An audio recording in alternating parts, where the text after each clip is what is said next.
Severance is actually about indentured servitude. Let me explain. Severance is a TV show that, on its surface, appears to critique the extremes of capitalism.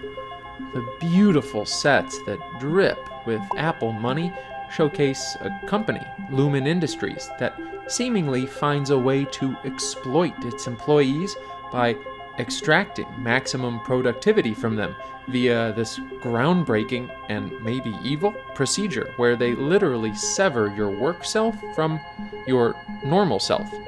To many, this separation between worker and human is the apex of the capitalist exploitation of labor, the ultimate objective of the owners of the means of production. Because just imagine, worker productivity that no longer is subject to what happens in the workers' personal lives. In the show, the Audis' emotions, families, relationships, and personal histories cannot affect the Innie's production. This is a CEO's dream, right? Not quite, but that's what we're here for. Spoilers will follow. This is The Invisible Lens. Hello? Let's learn more about biotech behemoth Lumon Industries. Who is that?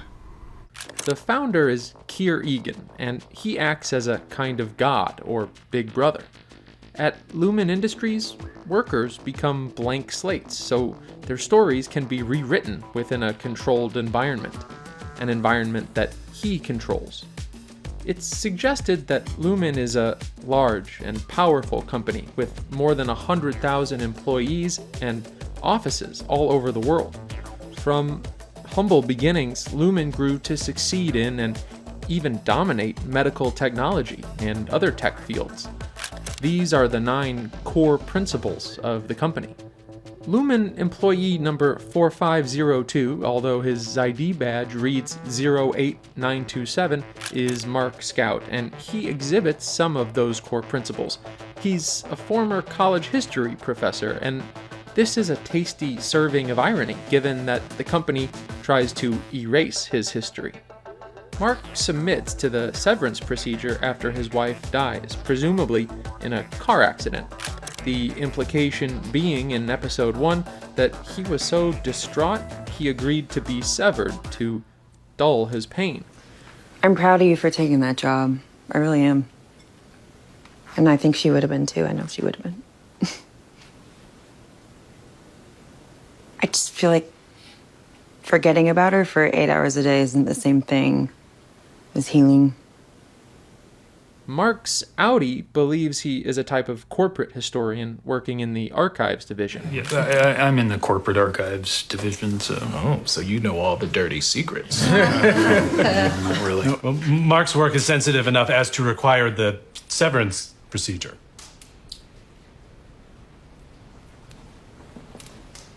Wow. Meanwhile, Helly is the very first character we meet. She's the daughter of the current CEO of Lumon Industries and the heir apparent. This too is full of irony, as the severance procedure not only erases history, but family as well. Helly underwent the severance procedure to prove it's a beneficial technology, but is deeply unsatisfied, and that's one of the keys to the whole series. She calls to mind Fahrenheit 451. In fact, the entire plot calls to mind dystopian fiction, and we'll dive into how. But in this 1953 novel by American writer Ray Bradbury, a key character is Clarice McClellan, a young woman who is thirsty for life, loves philosophy, walks in the open air, and loves talking to people. It's only when she mysteriously disappears that the protagonist, firefighter Guy Montag, begins to question the status quo of his condition. You don't have to look far to see the comparison made clear. Let's burn this place to the ground. Montag's contact and interaction with Clarice were essential for the scales to first fall from his eyes. In the same way, Innie Helly represents a kind of rupture in the system. That system at Lumon Industries requires employees to have their memories, indeed their lives, severed in half. This is done with the implantation of a microchip that prevents employees from accessing their personal lives and memories while at work, and prevents their work lives and memories from being accessed when they're not on the clock. It's pretty creepy and pretty dystopian, and in the tradition of great dystopias, this is a critique of authoritarianism, not capitalism. Come now, children of my industry, and know the children of my blood. Whoa. Here, we're watching how the ideal Lumon employee should act, replacing their values and their own belief systems with the company's. The show takes to the extreme the modern corporation's expectation that employees should buy into the company's values, and makes it clear that in this universe, they understand this is not natural. The erasure of one's individuality and feelings should sound familiar to any fan of the authoritarian dystopian genre. Brave New World, for example, where conceptions of family, home, and relationships are entirely eliminated. The author, Englishman Aldous Huxley, wrote these words in his 1931 masterpiece. "And do you know what a home was? They shook their heads. Mothers and fathers, brothers and sisters, but there were also husbands, wives, lovers. There were also monogamy and romance, though you probably don't know what those are. Everyone belongs to everyone else," he concluded. Making abstract concepts literal in order to critique them is a common feature of dystopias. In Brave New World, the deletion of individuality and the family is an allegory for what happens in totalitarian regimes, where personal relationships are secondary to one's relationship with the state. In a modern-day dystopia, China, that is reinforced through language itself. The Chinese Communist Party has changed the word for country in Mandarin. While it once consisted of the characters for family and state used in any order, the character for state is now fixed in first place. And if you'd like to fight back against government propaganda and overreach, consider Students for Liberty's Local Coordinator program. It offers the training and networking you need to become a powerful agent for change in the world. The destruction of not just individual identity and family, but of the entire past is another theme of Severance that calls to mind some of the most powerful dystopias in literature, including George Orwell's 1984. One of its central features is the memory hole, where protagonist Winston Smith destroys evidence of the past. All history was a palimpsest, scraped clean and reinscribed exactly as often as was necessary. In no case would it have been possible, once the deed was done, to prove that any falsification had taken place.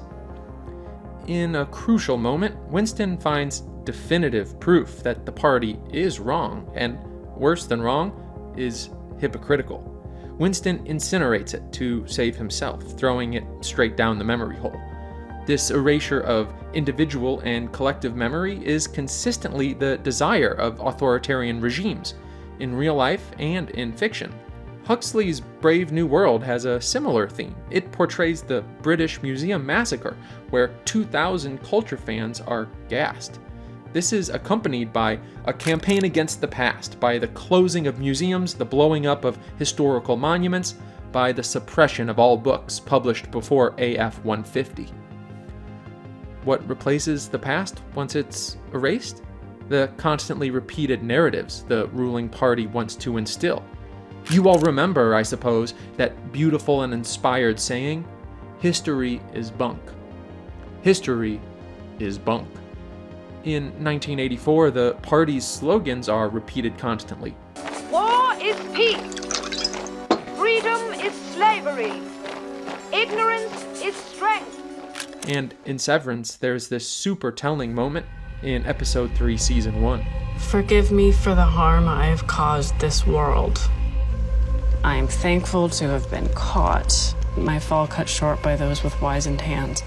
So from this point of view, by erasing the past and replacing it with its own vision, Lumon Industries is not a company in any real sense. Companies need accurate records. They hire accountants and lawyers to make sure their records are accurate. And any entrepreneur can tell you, employees with experience, that is memory, are more valuable than rookies, and so get paid more. No, by erasing the past, Lumon acts like an authoritarian regime. Another theme of all three classic dystopian novels we've covered is the removal of emotion. As in Severance, emotion is never really possible in those worlds. In 1984, any show of emotion can be detected on the telescreens, and is likely to make citizens the subject of suspicion. Meanwhile, in Brave New World, Soma is a drug designed to increase the pleasures of life, not sever people in two. But the result is similar. The character Lenina Crown uses Soma to suppress unwanted emotions, as is expected within the world state. And like the Severance procedure, Soma is designed to leave no trace after its use, which is mandatory, so that everyone can continue in a floating, happy inertia. The goal of the regime in the book is obedient men stable in contentment. Spoiler alert, that's exactly what Winston becomes in 1984. He cries at the end of the novel, but he doesn't really know why. His tears, like his brain, are empty. He only feels vaguely and graspingly that he loves Big Brother. This, of course, is after his torturous visit to Room 101, which fully and totally breaks him. It's no coincidence, then, that the break room in Severance is literally a space to break the emotions and desires of the employees who go there. This is the series attempting to critique so-called late-stage capitalism, the irony of this being an Apple TV Plus show notwithstanding, where workers are these unhappy robots, the implication being that that's where we're all headed. But a state of emotionless vacuity is not what real-world companies want.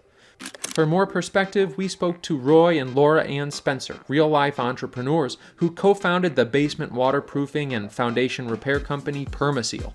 They hire and work with contractors who must assess complicated infrastructure problems, often due to flooding or leakages. To be effective, they must not only think on their feet, but connect emotionally with homeowners. This requires memory and experience, but also personality and humanity. We're in the customer care business. We're dealing with people, and we need the full person. We trust them. We trust their judgment. So we always say, well, here are our core values. We want you to make decisions. You're going to make mistakes. But when you have something you haven't run up against and you want to make a decision, is it in line with our core values? If the answer is yes, you're totally good. So they don't want their employees to be like the robots we see in Severance, rigidly dedicated to protocol, unable to think for themselves. Oh, no, absolutely not. Oh, no. No, if they come in with a blank slate, all the relationships, all the knowledge base, all the sharing, none of that stuff is going to be able to happen. We believe in deep and long-lasting relationships. The attempted critique of capitalism in Severance misses one more crucial point. What Lumon really calls to mind is another institution that, unlike capitalism, is involuntary. That institution is indentured servitude. Indentured servitude is a form of labor where an individual is under contract to work to repay an indenture or loan within a certain time frame. Indentured servitude was popular in the United States in the 1600s, as many European immigrants worked in exchange for the price of passage to America. Often, these were agreements between two parties about long-term work. The length of servitude might have been a specified number of years or until the servant reached a certain age. Some people indentured themselves in order to escape debt and poverty. Unlike outright slavery, indentured servitude typically provides the servant with something of value, and indeed in the Severance program, the agreement is made by two parties, Lumon Industries and the Audi, so that one will pay for the services and the other will receive his salary. However, when the Audi is severed, the agreement actually becomes composed of three parties, the Audi, Lumon, and the Innie.